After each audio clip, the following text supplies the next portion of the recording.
And here we go, we are live in game number 2, Markov as Soviets this time, fielding, guard motor, airborne troops and defensive tactics. Same doctrines as Coasak in the last game. We have Coasak as Austria, fielding, defensive doctrine, Jäger infantry and spearhead. And he's going for spear. Are we going to see an almighty tiger tank? Double conscript gets queued right away from Markov. So again, not second engineer as the first unit there. Will be interesting to see. I'm still thinking if you're not going for airborne, which means for conscript, you always go second engineer right away, just to have more capping power there. And also it doesn't delay your conscripts that much. At least that's what consensus is about that, not consent. You know what I mean. Grenadier on the field, MG on the field. Let's see how Coasak will now continue to play. MG42 at the moment is capping the cutoff there. Engineers building a sandbag there. I would have placed it a little bit over here, because you know, if he wires it off, the next sandbag you build won't be inside of the viewpoint. MG42 setting up, should spot with the Pioneers there, nice synergy there. Keep in mind, Pioneers have increased vision compared to Grenadiers, which really gives them a great synergy with MG42, making that the Pioneer spot for the MG42. And also they have a high DPS, they have a good damage per minute, not damage per second. So if you can suppress the squad and then run into the engineers, run the engineers in, the enemy has to retreat, because the engineers will get some damage done there in close range. So it's a really great synergy in the early game, and great, nicely utilized there for Coasak, or from Coasak. Meanwhile, Grenadiers now slowly capping and moving the front line closer and closer towards Markov. Markov, by the way, went for defensive tactics. Overall speaking, really good early game so far from Coasak. Forced off the engineer, didn't lost any models there, kept up the pressure on the map. MG42 now setting up over here. Maybe you don't have vision, right, because of the hedge there. So yeah, that's fine. Not even sure if he should have vision there. And we see 4 conscripts. That's interesting, and that's not with airborne troops that you normally see. Slightly better map control for Markov, just because he kept one of those strategic points next to the base. Because, meanwhile, missing both those points. 4 conscripts and a second engineer. It's something we don't see that often. MG42 now regrouping over here. Will probably set up over here. The chase continues. A lot of conscripts. One grenadier has to go home, but now with the second grenadier coming in as support, the MG probably can set up safely there in the middle. Should get the suppression. Nope.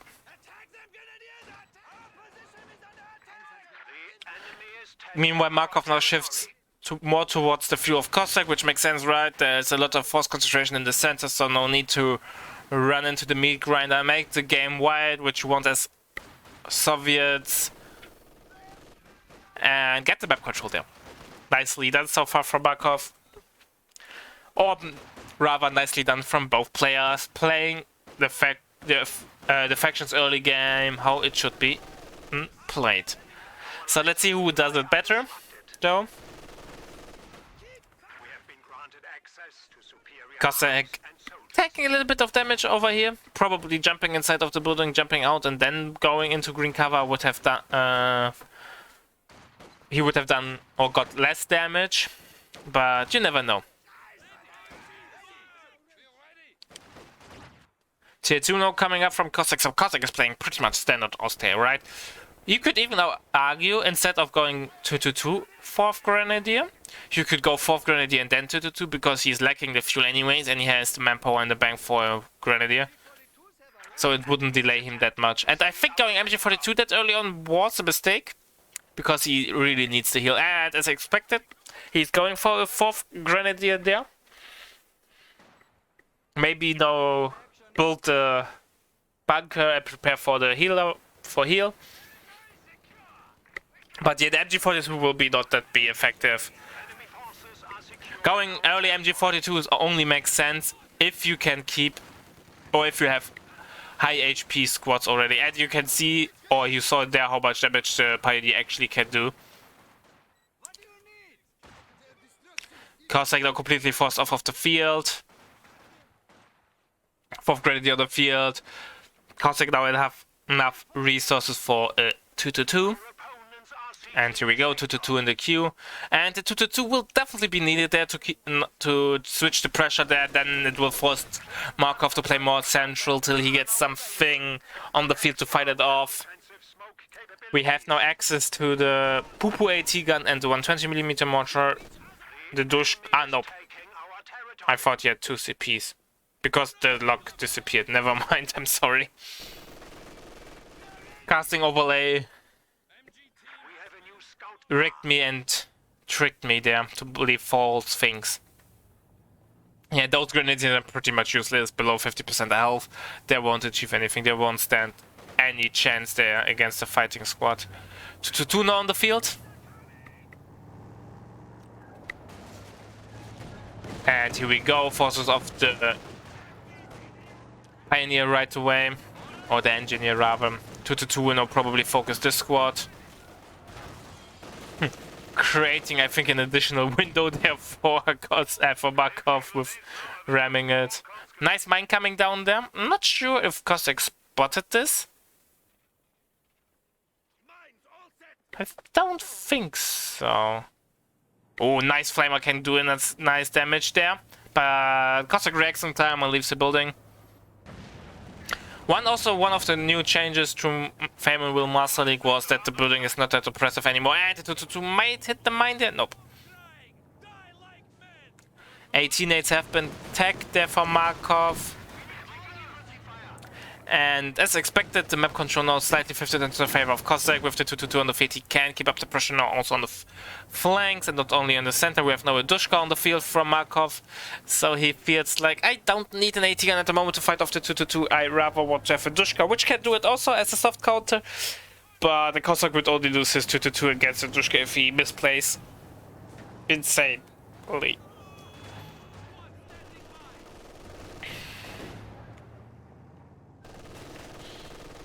Two though shifting over here to force off this conscript, and I don't think Markov will get any flank control, at least on the right hand side, anytime soon with the 2-2 on the field without a proper counter against it. 80 gun all the way from Coasak, so he's expecting a light vehicle there. But tier 3 has not even been built by now, so yeah. But on the other hand, he has the resources for it, so yeah. And since he can't get anything other useful, it makes sense to do it. By the way, as we can see, all grenadiers are healed up, which means there is a healing bunker.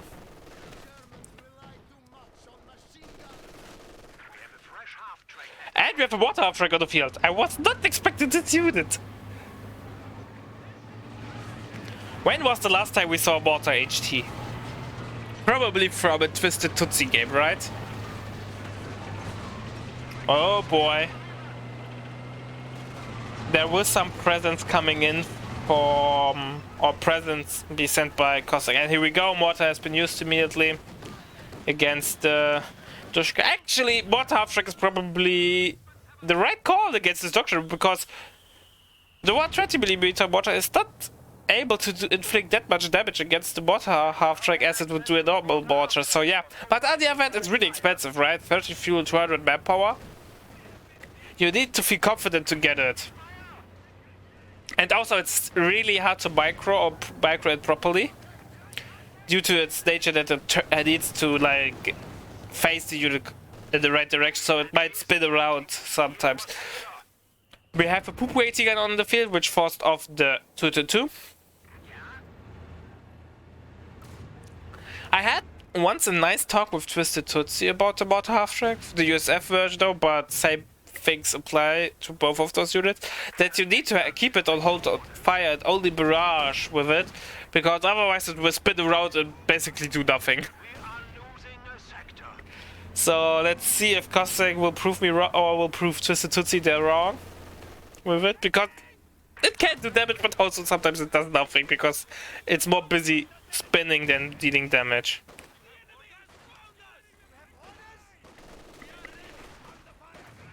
Double MG42, by the way, already out for Coasak. Mortar getting some nice damage done over here will at one point force off the conscript or at least destroy the sandbag. Dushka over here covering the flank. MG42 should not push into the Dushka. He's setting up. Yes, yeah. Mortar destroyed the sandbag and forced off in return the conscript.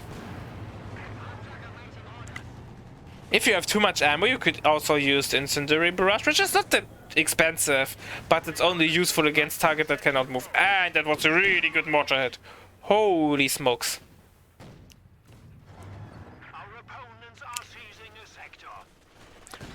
We have, by the way, now tier 3 up.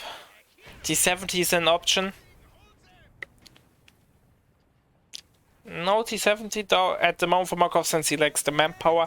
What I would love to see at one point, or being more explored, is going quad mode rush. If you do it correctly with manpower preservation, everything, you get auto half track at the same timing as the 222, and then tag mobilize reserve, so you get the 7-man right away. So you still save 20 fuel, but have the power spike from the 7-man upgrade, not with tier 4 unlocked. But yeah, you don't see that often, but might be something to explore and figure out how good it is. Coasak, meanwhile, getting the second AT gun there, so he's doing manpower, he's doing more than fine, and he knows that. So he's able to afford the second AT gun even before the second tank hits the field. And since taking up doesn't make much sense, so yeah, getting the second AT gun makes sense. Maybe considering going second MG might be the better choice. 120mm mortar on the field there for Markov, so second MG probably is not that much needed anymore. And once the mortar hits Veteran's Reward, it unlocks Counter Barrage, and Counter Barrage has 100 range, so it's actually really good there. Accidentally hit Hold Fire there on the 222, gets snared. But AT gun is not close by, so he should get away, uses the oh shit I got a plate smoke, and is running from the fight.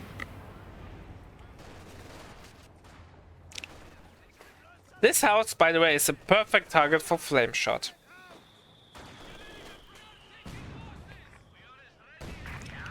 $120mm now revealed itself, but missed the first shot. Now Veterans Reward for the mortar half track. So theoretically you could put it now on counter barrage and you would outrange the 120mm mortar with it. And yeah, as a counter, but I don't think Coasak at the moment wants to use the mortar half track solely to counter the 120mm mortar and really wants to use it as an indirect fire platform. Coasak, by the way, only now missing one MG42, then he has fully upgraded all of his grenadiers.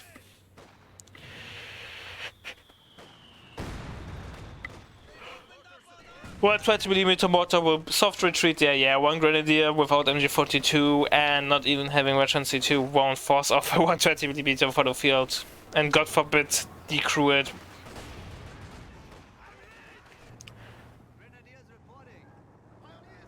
Coasak now recapping his fuel, or actually going for double fuel there, and yeah, map control wise, it's looking really good there for Coasak.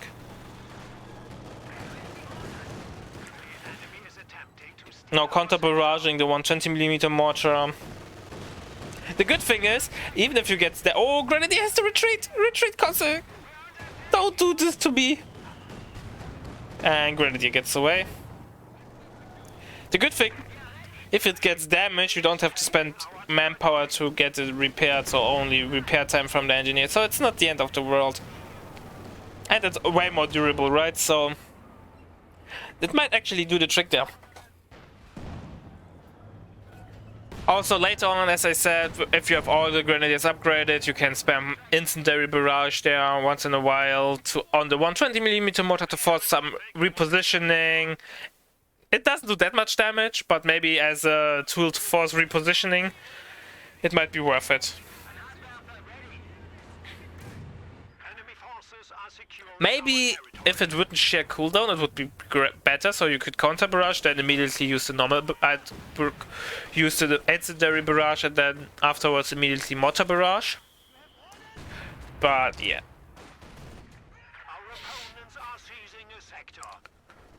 We have, by the way, now tier 3 being unlocked, and Coasak has soon enough resources for P4. He will probably soon build his tier 3, or not, okay.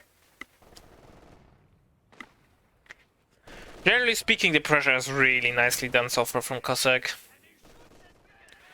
Tier 4 is up, so we saw Markov opted to go for no light vehicle.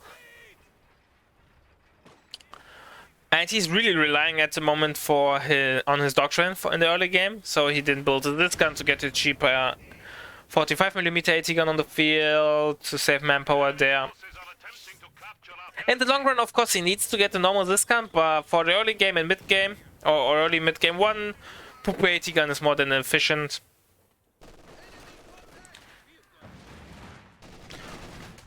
We see a rifle mate there against Dushka. Dushka probably has to go home there. Mortar half-track already changing positioning there for a potential barrage there against Markov on the right hand side. We have a T-34 now from Markov, so fuel-wise the light vehicles get played out, so the first tank on the field will be a tank for Markov. And he actually has enough fuel to get the second T-34 right away once he has the manpower. But on the other hand, Coasak already has enough fuel for a P4 as well. And soon has also enough manpower for that. Still lacking one MG42 though. Something he wants to change sooner than later probably. Oh, he's going in for the wipe. Pupu AT gun is setting up, but there's no snare platform, so I highly doubt he will die. AT gun now has to run. But Dushka comes into the clutch and forces denies the chase from the Grenadiers. P4 now on the way from Coasak. T-34 now on the field. AT gun already sitting there in a nice position. Will get off one shot, maybe a second shot. Yes, here we go, but MG42 has to go home soon as well. Oh, and he loses the 2-2-2. That was not expected. It feels like Coasak was a little bit slow there in the end. He tries to attack on ground there. MG42 got decrewed. A second attack. Oh, that might be a stolen MG42. That might be a catastrophe there. Oh, can the MP40s get the decrew? I highly doubt that. The MG has to set up again. The mortar hits. MG grenade. Yes. Get it. Take it. Take it. Oh, thank God. Whew. That's too much for my small heart there.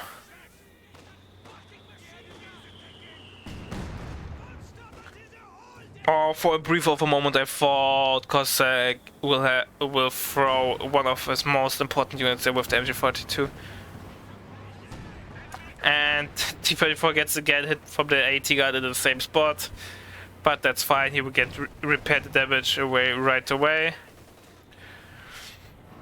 P4 now says Guten Tag.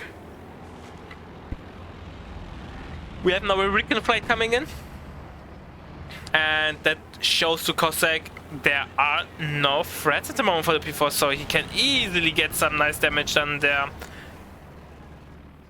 But the Veteran C2 Pupu gun can stand its ground with a support against the P4. Man, the AT gun is not doing a great job today with hitting. The first few shots were really great, but afterwards, not that good.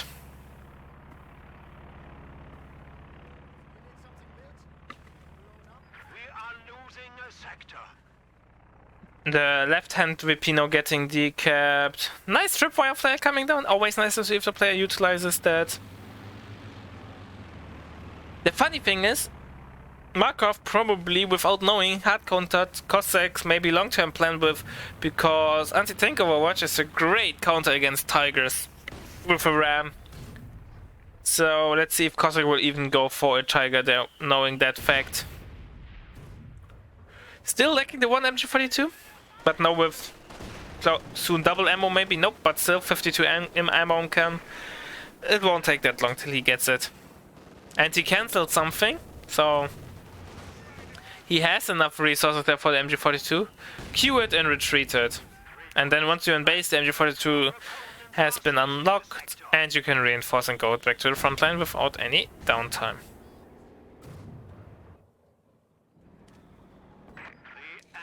We have a Teller mine, S-mines coming down, so that's the reason why Coasak doesn't have ammo for the... Or is it the Teller mine? Oh, it's an aggressive Teller mine. Why I was thinking about S-mines. S-mines doesn't make sense at that game situation and this positioning.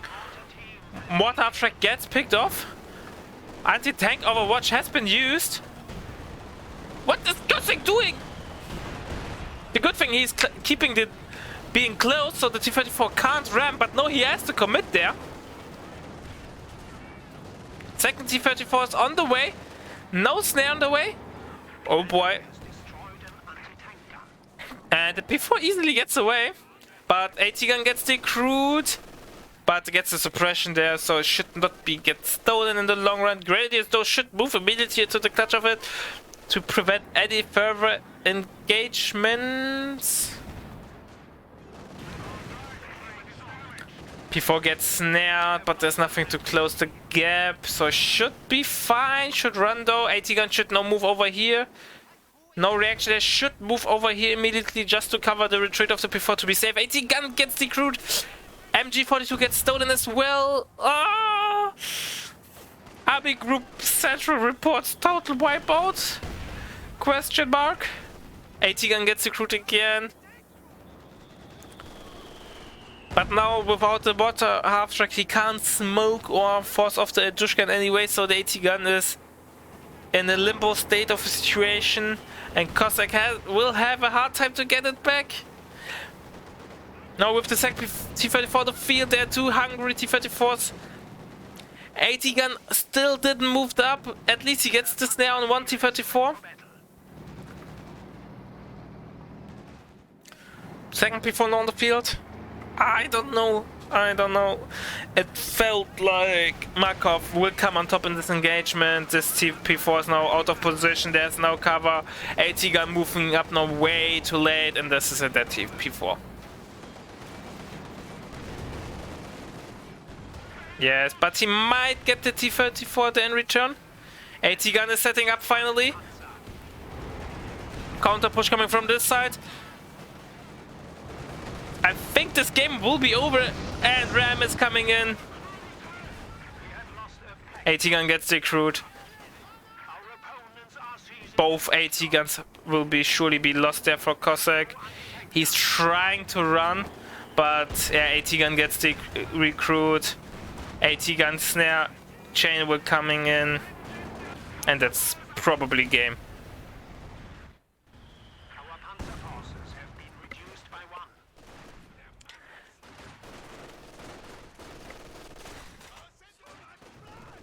And yes, I think this game is GG. Yes, and Coasak surrenders. Markov really showing a force of our skill there. Playing really nice.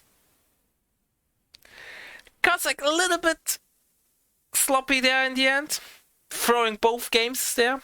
Yeah, you can't argue about game 1 being thrown or not. But game 2 was definitely be thrown there, and Coasak overextended, was not on point with this micromanagement. So yeah, definitely deserved GG to Markov. So let's have a brief look at the stats, and then let's see what we will cast next. Probably Nagano against Markov.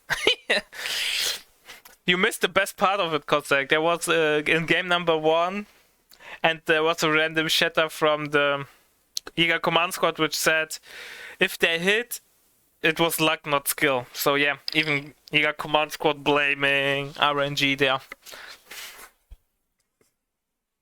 So yeah, KD wise, looking pretty standard, I would say. Of course, slightly more kills for Coasak, but it's normal that Soviets have a negative KD.